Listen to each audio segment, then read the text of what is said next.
this is really important to understand, is in Christianity, we have to avoid Gnosticism at all costs. And what is Gnosticism? It's a division between the spiritual and the physical.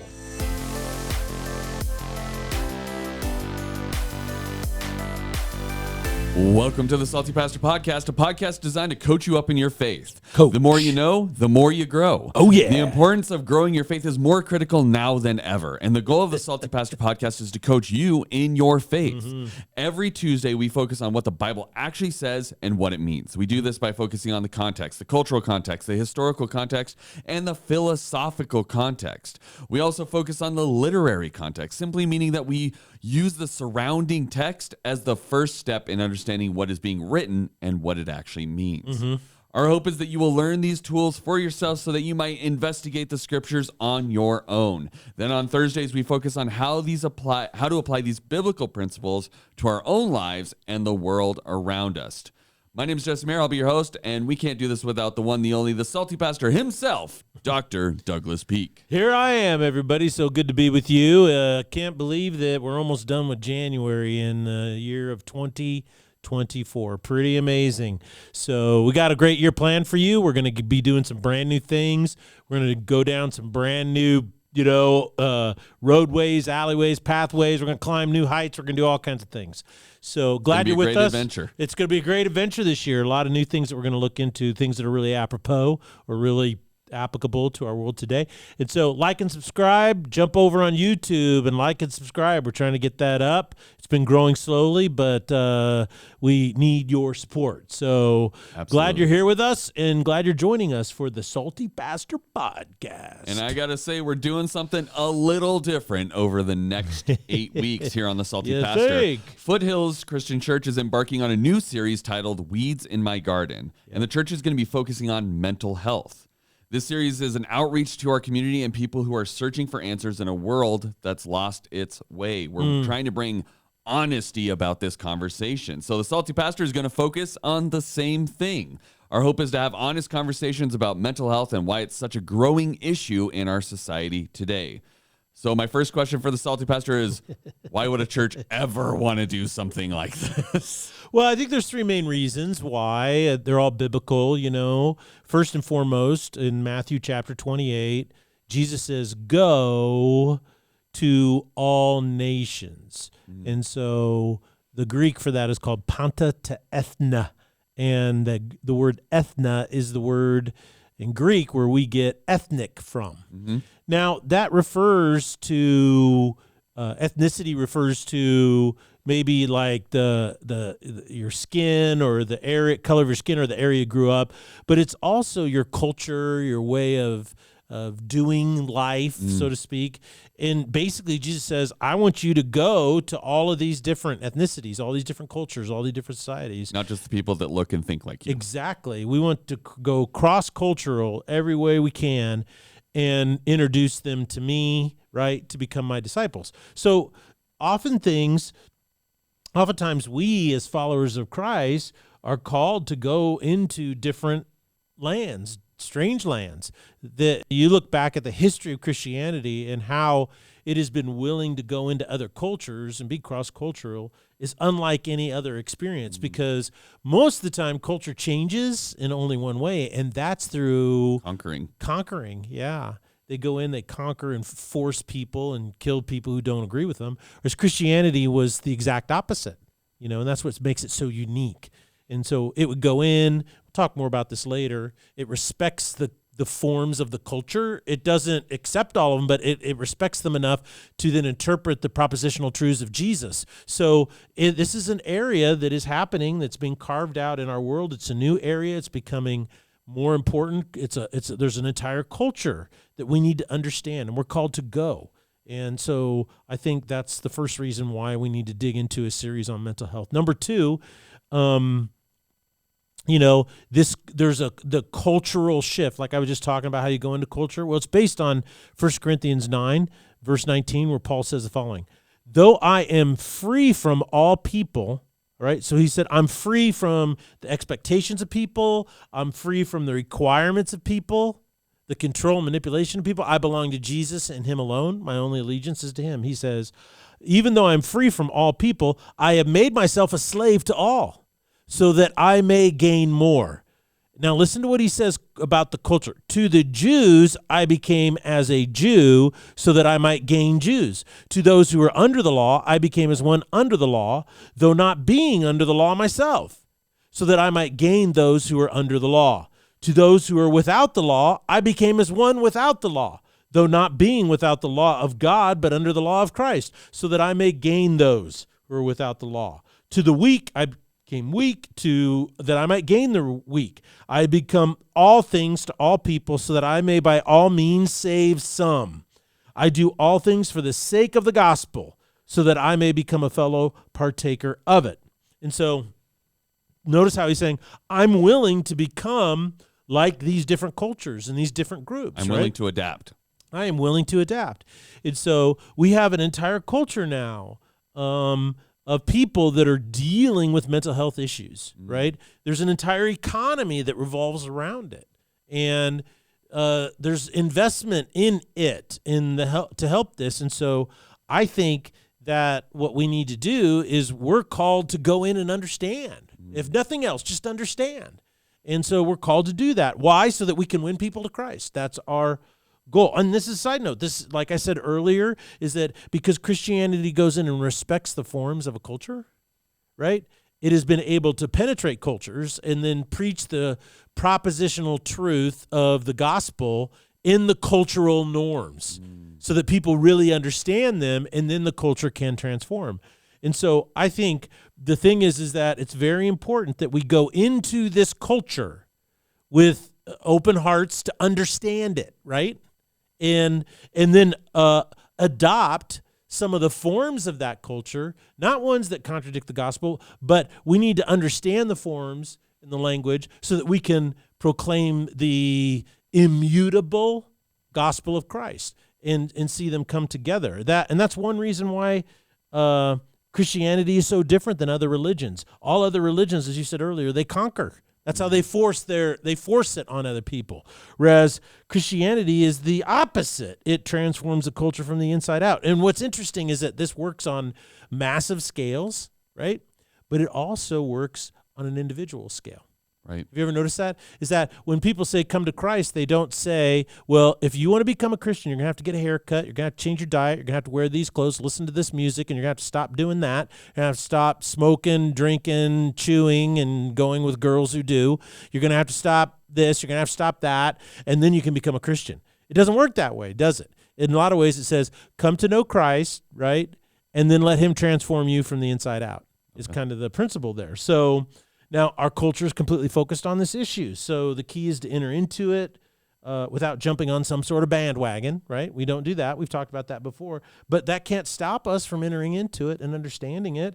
And finally, the main reason we want to enter into it is because Jesus tells us in the New Testament through James and through the Apostle John that it's not enough to say we care.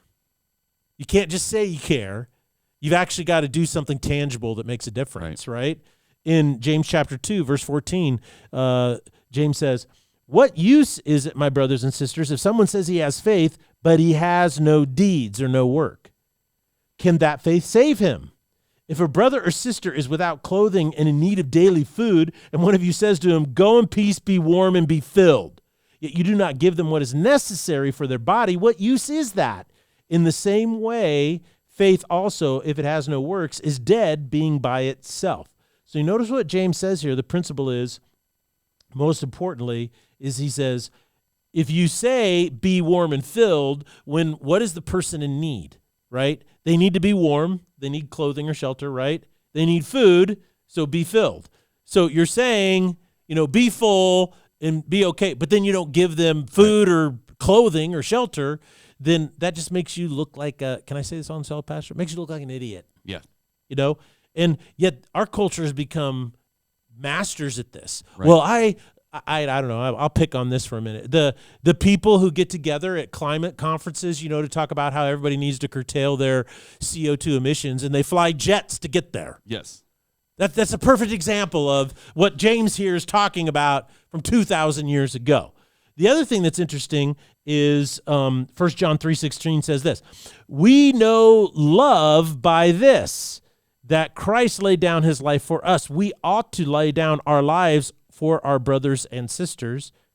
But whoever has worldly goods and sees his brother or sister in need and closes his heart against him, how does the love of God remain in him? Little children, let's not love with word or with tongue, but in deed and truth. So Christianity at its core has always been transformational because it seeks to minister to the material needs of people. And we've seen this, in hunger programs, like we have a food pantry to feed the hungry. We see it in clothing. We see it in prisons. And so this, to me, makes absolute perfect sense to say there's people struggling with these things, and so we should care about them and see how we can help.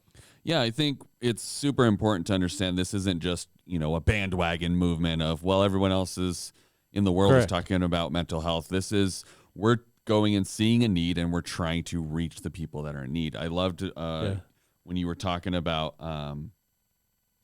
that 1 Corinthians things where he became weak so that he might gain the weak. He went to the lawless. It's like, if you're going to try to reach these people for Christ, you have to meet them where they're at. And if this is their number one struggle they're dealing with, you don't just say, well, that's nice that you're dealing with that. I don't want to deal with that. I just want to tell you about my thing. It's like that doesn't help them at all. They don't see the redemptive propositional truth that Jesus is. If you're, again, just saying, oh, I hope you work through that. Call me when you're over that, and we'll talk about Jesus, right? Right. That's not, we need to be offering help and hope.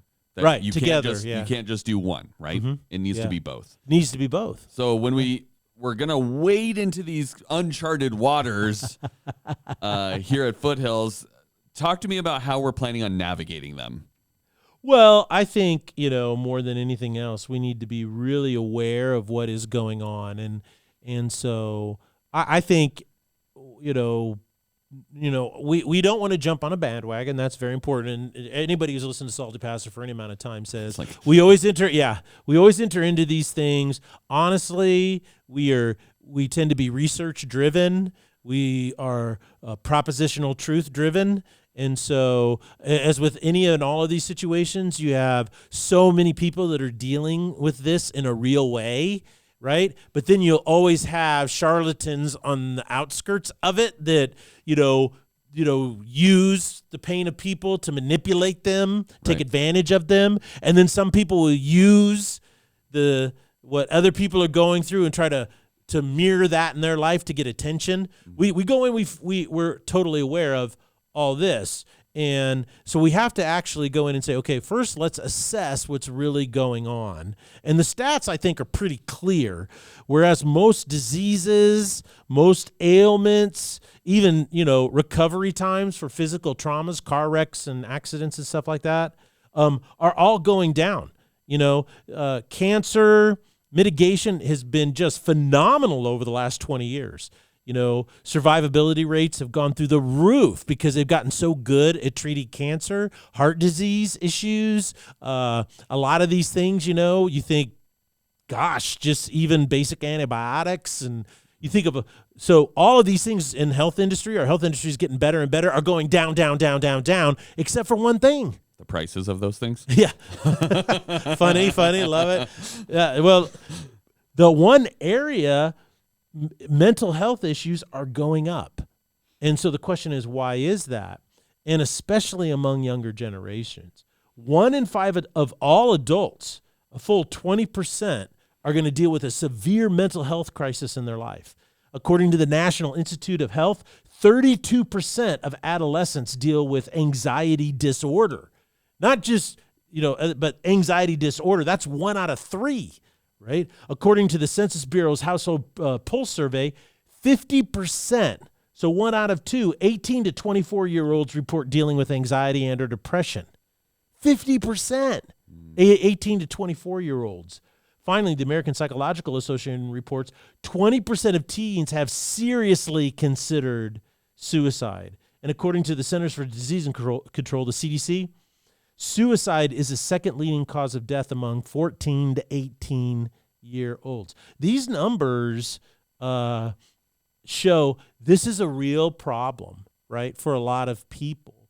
And we want to understand why, how we got here, what can we do about it, how do we care? You know, if someone is, you know, hungry, how do we say be filled? You know, how do we meet that need and do it in a way that is helpful and not hurtful? Because I think sometimes Christians, you know, followers of Christ, there's a need, we want to go out and help, right? And do what we can. And it ends up not helping. A perfect example of this is when we used to do missions work in Honduras with a group called Heart to Honduras. And whenever we take groups down there, they would have an orientation. And in the orientation, they would say, okay, we're going to go to all these villages. These people are really, really poor. And you're going to see these people, you're going to befriend them, and you're going to want to give them stuff. You know, you're going to want to give them the shirt off your back. It says, don't do that. Because what happens is you create dependency upon these people, and they, instead of looking you at friends, they look at you as some type of a Santa Claus type thing. Right. And so he goes, what we do is anything you want to give to the people in this village, we give to the pastor of the church. And then the pastor of the church will disseminate it according to your wishes. But what that does is it keeps the church the center of life in the community, which builds a strong community. So sometimes he would say your help, your compassion undermines the community strength instead of building it, right? It's, that's a good point. So in the same way, we want to wade into this and we want to go in and we want to be helpful, but we want to do it the right way. So we want to listen to what experts are saying, we want to see what the research is saying. You know what I'm saying? Because we've got to see how these numbers have right now they're bad, and they've gone up exponentially since COVID lockdowns, particularly among young people. We want to know why is that. So we need to be aware of these increasing trends, especially among young people that are dealing with anxiety, depression, stress, burnout, isolation, and much more. All of these are mental health issues, and we want to be able to go in, help honestly and forthrightly in a good way, not an undermining way of what's going on. And so I think we need to know what's going on first. That's a really big deal. Yeah, I think understanding that. I mean, my wife has a master's degree in psychology, was a counselor, a licensed counselor for a long time. So my understanding of mental health and how rampant this has really gone up since being with her as far as that time, just because it was never something that I really thought about, just because I personally haven't suffered anything of a major crisis other than situational times, right? Yeah. And so it's like, seeing these stats has really opened my heart, and talking with her about some of the clients she had to meet with, it's just like, it is so rampant and there is such a need for it.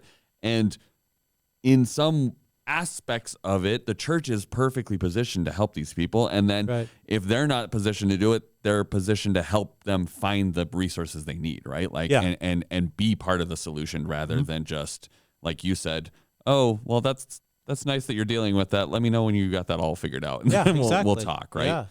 Yeah. So what else are we doing? Well, and that's a perfect example. The next thing is we can't be dismissive, right? We don't want to be dismissive. And the biblical principle in James passage is clear. He's saying, don't be dismissive. Don't say, I care about you. I want you to be warm. I want you to be full.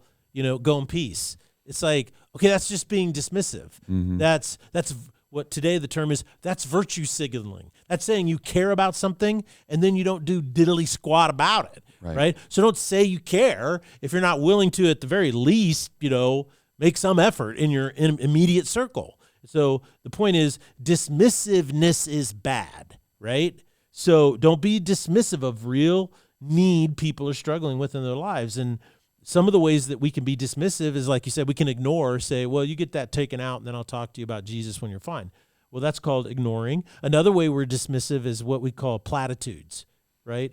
A platitude is defined as a statement that you make to try to say you care without actually doing anything, right? Or actually helping. And what it does is it takes the responsibility. So basically, it puffs you up, right? And puts the solution to the problem on the other person, right?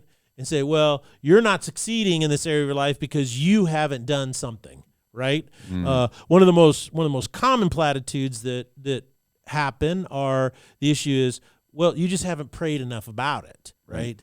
That now I'm a very big fan of prayer, right? Right. And prayer is critical to any process. Without prayer, I don't think you're going to have success. But simply saying, "Hey, you haven't prayed about it enough," sometimes, or you're not laboring in prayer enough, is not the solution. For instance, like James is saying, if someone comes to you and says, "Yeah, I'm starving," you don't say, "Well, have you prayed about it enough for God to meet the need?" Or if you're struggling with, if you're on your way to dialysis and someone just walks up and is like, "Oh, well, you don't need dialysis. You just need to pray more." Pray more. It's like, well, no, I have a biological issue that's literally killing me. Like, it needs to be dealt with. Not that God can't work miracles, right? Right. But that would be like, but when it comes to mental health, that's kind of the mindset we switch to, right? Is if someone was like dying of cancer and we were just like, well, you just need to be praying more. Stop doing all the other stuff. Like, we wouldn't do that. Enough. Yeah. Right. But There's an old joke that we used to tell in the Midwest all the time, and that is there was a flood, and this guy climbed out on his roof, and so this boat comes up and says, "Hey, I'm here to rescue." He goes, "Nope, I'm praying that the Lord will deliver me," right? And then so it was a neighbor, and so he go in his John boat, so he just takes off, and then the it's like a Coast Guard boat, and a federal boat comes by and goes, "We need to evacuate. The waters are coming up. They're rising. We need to get you out of." The guy's sitting on his roof. He goes, "No, I prayed that the Lord would deliver me." And then finally a Coast Guard helicopter comes in and says, the water's up, halfway up the roof, and he's on the peak, hanging on the chimney. And he says, "Sir, we're going to save you." And he goes, "No, I prayed that the Lord will save me," and then the waters overcome and he drowns, and he gets to heaven and he goes, "God, I'm so disappointed in you that you didn't save me. All my faith was in you." And God goes, "Well, what'd you want me to do? I sent 2 boats and a helicopter." Yeah. See, it's kind of like that, is that, and that's what James is getting at, is that it's spiritually important to care for the needs, but it's just as important to meet the physical need. That doesn't mean you have to meet every need. It doesn't mean you have the resources to meet every need, but just say, this is what I can do in my area. And one of our old catchphrases is do all you can with what you got. Right? And that's it. So I think it's really important not to be dismissive and use platitudes. The best way to not be dismissive in all of this is to admit that there are people who are struggling with real things and they need to be addressed. And these kind of they're multifaceted.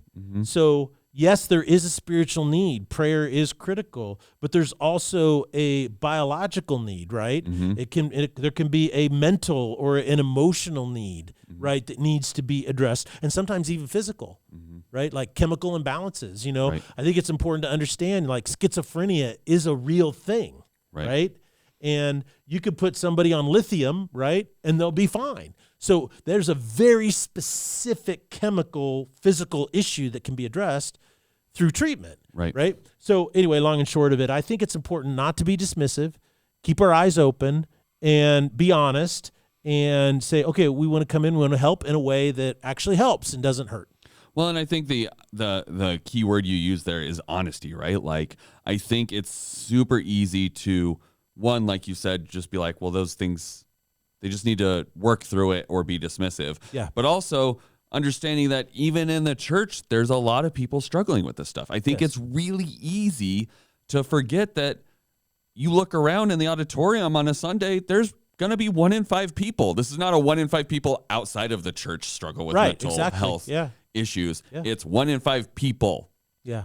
Period. Across the board. Yes. And so we have to be aware that there's people inside our church building already, not even just the people outside the building, that are struggling with this. And then when we are if you're making comments about, well, that's just in their heads, or those people just need to like man up or buck up, or, back in my day, we didn't deal with this. And it's like, okay, that may be true that you didn't deal with it back then, but that doesn't mean that it's not a real thing now, right? Yeah. Like, we have to be aware that those things do exist, that people within our church body and outside of the church body are all struggling with this, and we have to bring some awareness so that we can bring that help and bring that hope, right? Yeah, exactly. And I think what's so interesting about it is that that's why we have to be not just honest, but we have to really be thorough, Because I'll tell you what, sometimes depression in your life is directly linked to unrepentant sin in your life.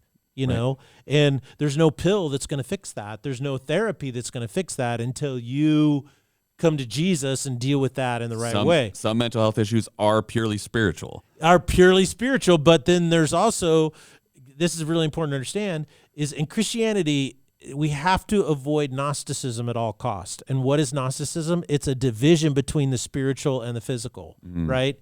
It came out of Platonic dualism, and it was a real problem in the first century in the church. First, it was Judaizers, and so the early letters of Paul all addressed the Judaizers, right? But then shortly thereafter, the Gnostics were a problem, and that's why the Apostle John's letters were written, and that was to refute Gnosticism.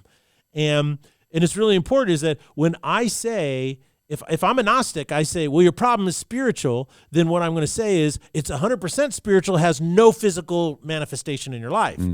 But that is a heresy in the New Testament. Right. You catch that? So what we believe is really important, and the biblical truth is really important. It says we're not Gnostic, and that is, I have a spiritual problem, but it manifests in the physical realm. Yeah. Right. It can do that. Yes. Yeah, and I would say go so far as more than likely it does. Okay. Not less likely. Right. Now, sometimes you can, you're going to feel like if you're under attack, let's say we pray for a hedge of protection covering over the staff all the time, right? You're under spiritual attack, okay?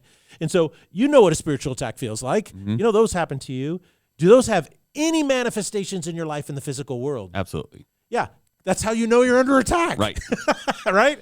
So my point is that we have to be really careful to say, well, we need to address the physical and the spiritual at the same time.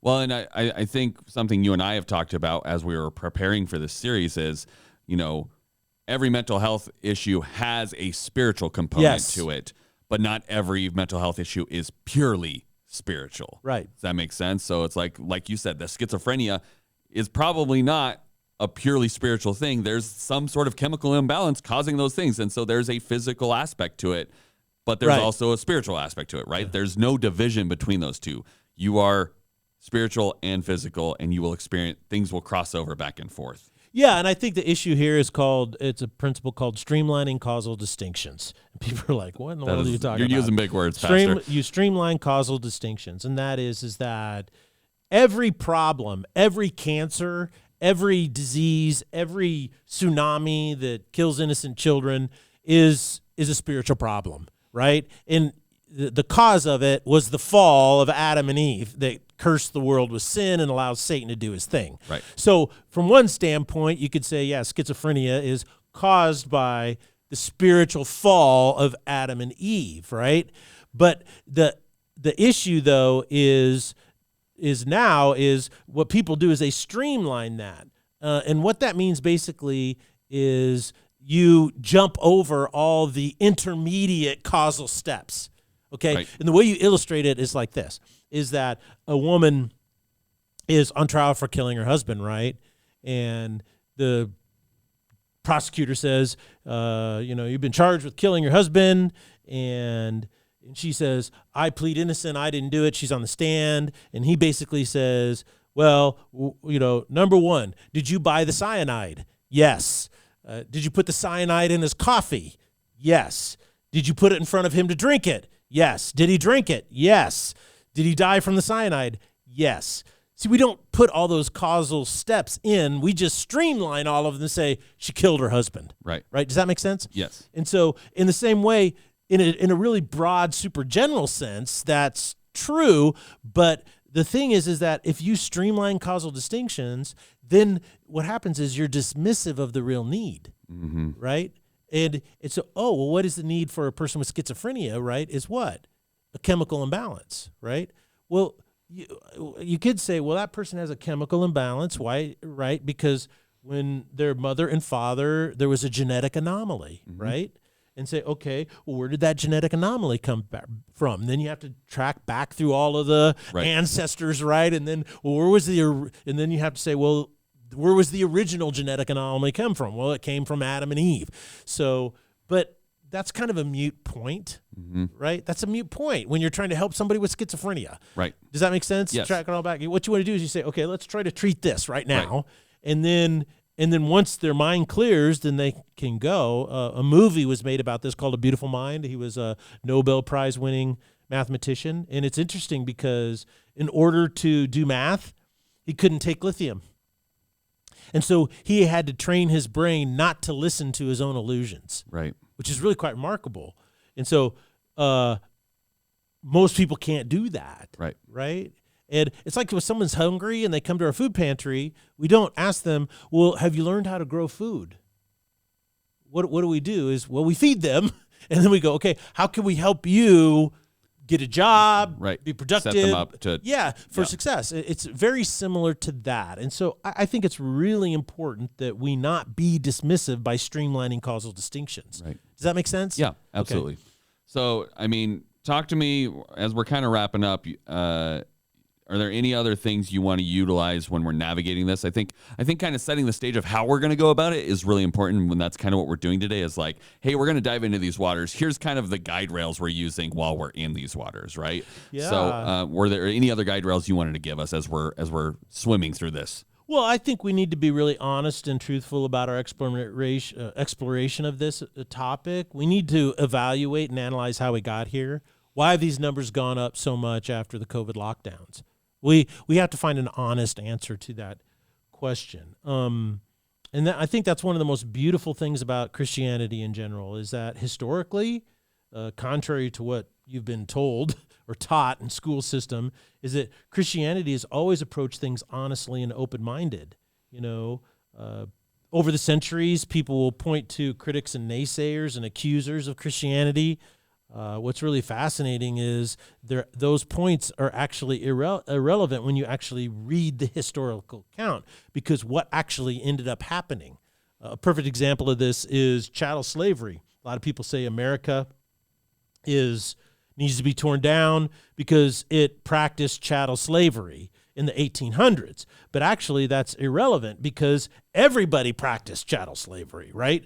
And the issue isn't who was practicing, because every single person was, right? The issue is, how did America respond to it? America was, in Britain, were the leaders in stopping it. Mm-hmm. And now they've been able to get that to propagate throughout the majority of the world. It still exists in Islamic countries, though, much to the chagrin of Western countries. So when we see this examples from ancient Christianity over the last 2,000 years, we have a great cloud of witnesses that can say to us, hey, we need to go in and explore this, figure out how we got here, what is the truth about what we can do. And so I just want to challenge our people to be faithful, right, and be willing to be really open-minded, but also don't rush to conclusions. Let's thoughtfully think about this. Let's consider it. Come, let us reason together so that we can really come to a deep and abiding understanding how to help people who are really struggling with mental health issues. And I think after this series, if you're a part of the Foothills Christian Church, or if you're a part of the Salty Pastor podcast crew, what you're going to do is you're going to go, wow, I am tooled up to help and understand what I'm personally maybe going through at some point in my life, and to help those who are closest to me in this, you know, and bring about healing and restoration, because something that you said earlier is so important about this entire series. Our goal is simple. Through the gospel of Christ, we want to bring hope and help. Yeah. And I think that you also made a really great distinction as we wrap up is just because you may not personally be going through something like a mental health crisis or an issue, that doesn't mean that one of your loved ones or someone around you isn't. And so similar to when we did the men's study or the women's study, just because you're not currently going through this, don't tune out. Like, don't say, okay, I'm just going to tune out for the next 8 weeks because I don't have any mental health issues. I don't need to worry about this. It's not a big deal.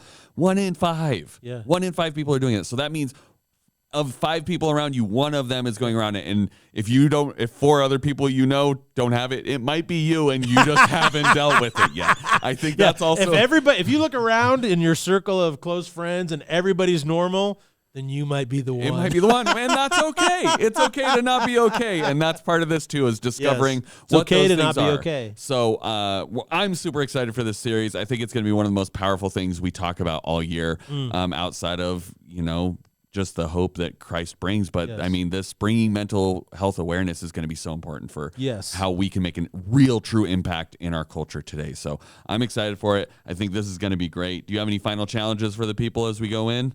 Well, I just want people to pray and invite somebody. And two, if you listen to the Salty Pastor podcast, ask your spouse or a family member, an aunt, uncle, brother, sister, neighbor, whatever, to listen to it with you. If you are in the Treasure Valley, please come down and be on campus, because I think that would be great. If you're not in the Treasure Valley, watch online. Yeah. And if you're a shut-in, you could just turn us on live and be a part of it. However you choose to do it, don't miss this series. Be a part of it. Pray that God would move through you to make a difference in your life and in somebody else's life. Well, thank you, Pastor. And we thank you guys for joining us today. Make sure you tune in on Thursday. This is a series you're not going to want to miss. We'll see you then. Blessings.